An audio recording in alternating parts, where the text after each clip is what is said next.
It wasn't too long ago that we were having conversations about the culture of disruption as it related to the current trends of change and business practices and how you could be competitive in the midst of it all. The news highlighted stories about gig economy, artificial intelligence, and how the giants of retail were being forced to embrace new methods of customer service.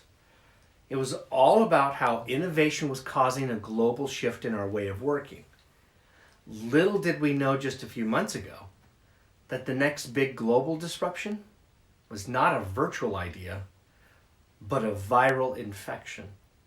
It has rapidly spread around the world, and I'm going to guess that you've been personally impacted by the decisions to limit social interactions, and it's changed your life, your routines, and even how you work.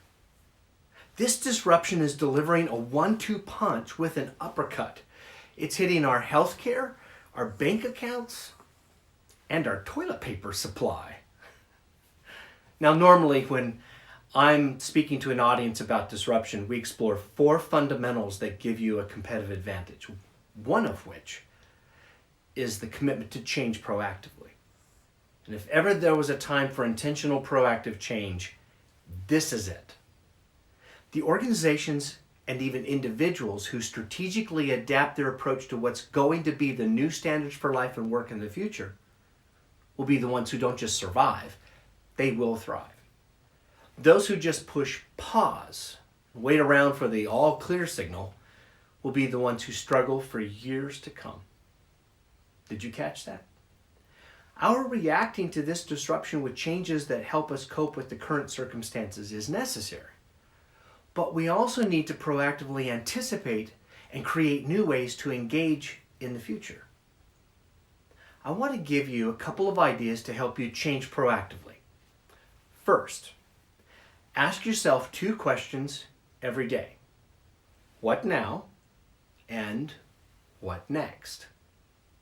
Give yourself permission to turn off the internal and external noise of uncertainty and assumptions, and get focused on the one thing you can do today that will give you some positive momentum.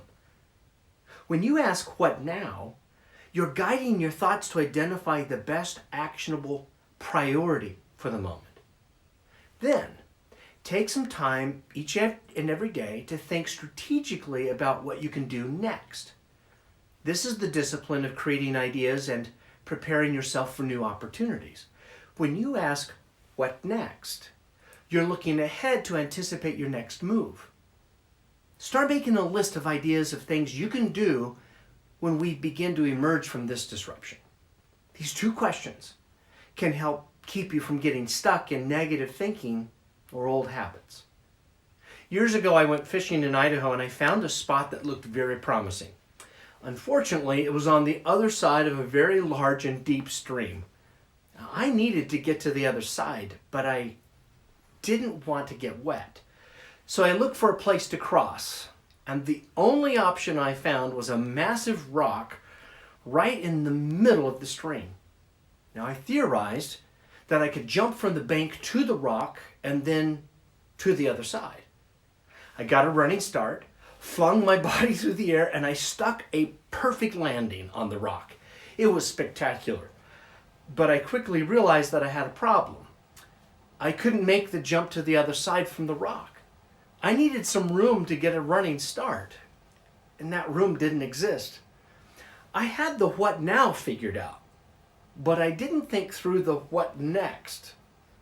So I got wet all the way up to my waist. Don't get stuck. Keep the momentum and be prepared to go the distance. Now, here's the second suggestion for you to be proactive. Look for the extra mile opportunities. Don't let yourself or your organization be consumed with the gloom and doom of what you can't do right now. Look at that list of what next ideas and choose the ones that move you into a position of going the extra mile for others. What are their needs and what could you do to make their lives less complicated? What small adjustments could you make that would provide extra unexpected service to fulfill those needs? What could you do for those you serve that no one else is currently doing? The secret to genuine success is to resist taking the exit right before the extra mile. Listen, when we get through to the other side of this disruption, most people will simply be focused on recovery. But your mindset will be devoted to discovery. Discovering how you can go beyond the usual and become the leader of the next positive disruption. I know this is a difficult time. Hang in there, but don't wait. Start now in setting the pace for a winning outcome in your life and business. I'm Stephen Iwersen, and I hope to see you on the extra mile.